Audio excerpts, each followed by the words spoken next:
여러분 가정 안에 가장 필요한 것이 무엇입니까? 건조기가 필요한가요? 세탁기가 필요한가요? 냉장고가 필요한가요? 여러분들의 가정에 예배가 필요합니다.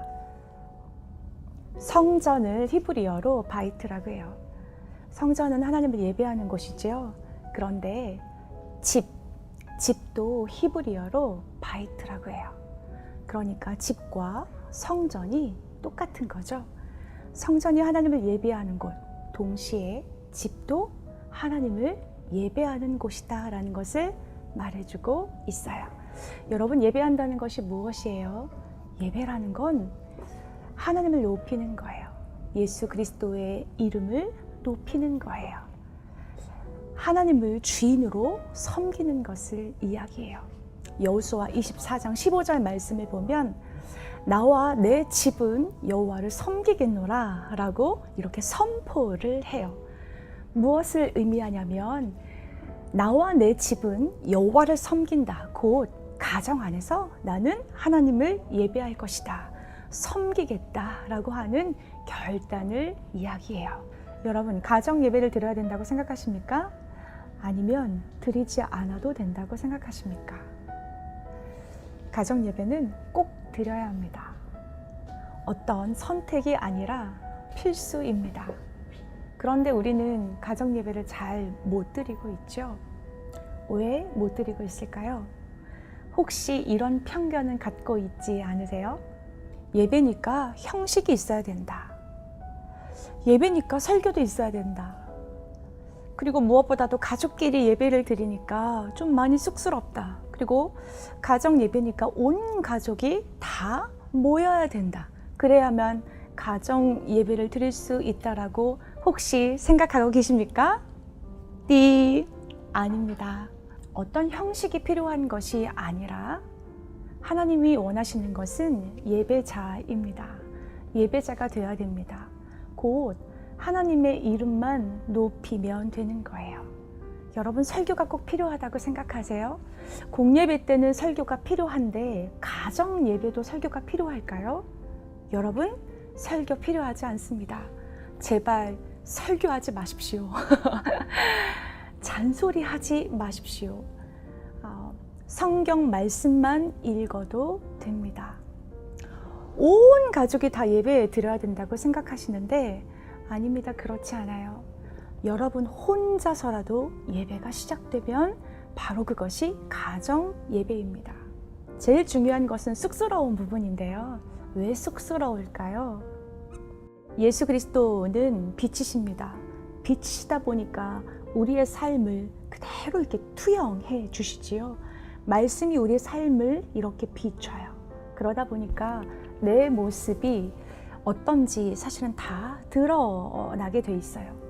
나의 누추함, 나의 연약함, 나의 부족함, 나의 죄성, 이런 것들이 속속히 다 드러나게 되어 있어요. 그러다 보니까 가족들과 함께 예배를 드린다는 것은 나의 치부가 다 드러나는 부분이다 보니까 그렇게 쉽지만은 않아요. 그런데 놀라운 것이 한 가지가 있어요. 내가 누구인지가 비로소 드러날 때 우리의 관계는요, 그때야 비로소 회복이 되고 그 관계가 더 깊어진다라는 사실이에요. 가정의 회복이 일어나는 것은 예배가 시작될 때만 일어난다라는 거예요. 에베소서 2장 14절 말씀에 예수 그리스도께서 우리를 위해서 육체로 우리의 죄의 담들을 헐어 주셨어요. 그러니까 가정이 회복되려면 무엇이 필요하냐? 바로 가정 예배가 필요하다는 거예요. 그렇다면 가정 예배를 어떻게 드려야 될까요? 여러분한테 3가지 과정을 이야기해 드리고 싶어요. 첫 번째는 뭐냐면 찬양이에요. 찬양하십시오. 이사야 43장 21절 말씀에 보면 이 백성은 나를 위하여 찬송하기 위해서 지었다라고 기록하고 있어요. 하나님은 우리의 찬양을 너무너무 받고 싶어 하세요. 그리고 100% 찬양은 다 받으시는 분이세요. 어떻게 찬양해야 될까요? 둘러 앉았으면 한 사람씩 하고 싶은 찬양을 하면 돼요. 그게 찬송가도 좋고요, CCM도 좋고요, 무슨 찬양을 해야 될지 잘 모르겠다. 그러면 유튜브 들어가서 검색하세요. 그래서 여러 찬양, 그 찬양을 같이 부르기도 하고, 그리고 찬송가를 펴서 찬송을 불러도 괜찮아요. 꼭 찬양이 있었으면 좋겠어요. 두 번째는 말씀인데요. 말씀을 하루에 한 장을 읽든 두 장을 읽든 더 짧게 읽든 상관이 없어요. 말씀을 읽을 때 아주 중요한 부분이 있는데 소리 내서 말씀을 읽으십시오. 말씀은 선포가 되는 거예요. 말씀 자체에는 굉장한 능력이 있어요. 히브리서에도 말씀 기록하고 있듯이 말씀 자체에는 원동력이 있어요. 살아있어요. 힘이 있어요. 능력이 있어요. 이 본 말씀 안에는 능력이 있기 때문에 이 말씀이 선포되는 것, 읽혀지는 것 자체가 굉장한 능력이라는 거예요. 마지막 한 가지, 말씀을 가지고 기도하십시오 라고 부탁드리고 싶어요. 예배를 드려야겠다라고 생각이 드시면 이 말씀을 딱 펴고 이 말씀을 같이 읽었으면 좋겠어요. 한 번이나 두 번 반복해서 읽어도 좋고요. 그리고 버전을 바꿔서 개역개정으로 또 세 번역으로 읽어도 상관없어요. 두 번, 세 번 정도 같이 말씀을 큰 소리로 소리를 내서 읽었잖아요. 그 다음에 많은 질문을 하지 마세요. 느낀 점이 뭐냐 이렇게 막 묻지 마시고 제일 마음에 드는 말씀이 뭐냐 이거는 꼭 물어봐 줬으면 좋겠어요. 제일 마음에 드는 말씀, 그 말씀을 붙잡고 기도를 하는 거예요. 빌립보서 2장 1절에서 11절 말씀 중에 제가 제 마음 가운데 제일 많이 와닿은 말씀이 있어요. 2장 3절 말씀인데요.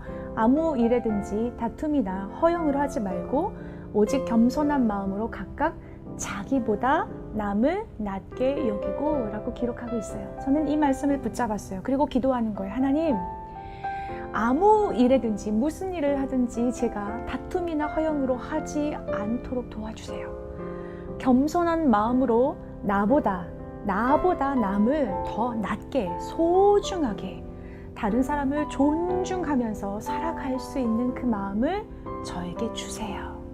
예수님의 이름으로 기도했습니다. 아멘.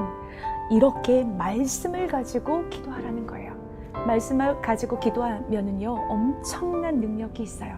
약속이기 때문에, 말씀 자체가 약속이기 때문에 이 기도가 그 자체가 힘이 되는 거예요. 우리 다음 세대 친구들이 기도하기 좀 어려워하잖아요. 여러분들도 혹시 기도하기가 어려울 수 있어요. 그런데 말씀을 가지고 기도하는 그 능력, 이 능력이 가정에서부터 시작이 되면요, 정말 세상을 변화시킬 수 있는 기도의 사람이 될 거예요. 괜찮으시겠죠? 할 수 있겠죠? 첫 번째 뭐라고요? 찬양하라. 두 번째, 말씀을 소리내어 읽어라. 세 번째, 말씀을 붙잡고 기도해라. 이것이 가정 예배입니다. 여러분의 가정에 예배가 시작되므로 춤추는 가정, 춤추는 세대가 되기를 축복합니다. 사랑합니다.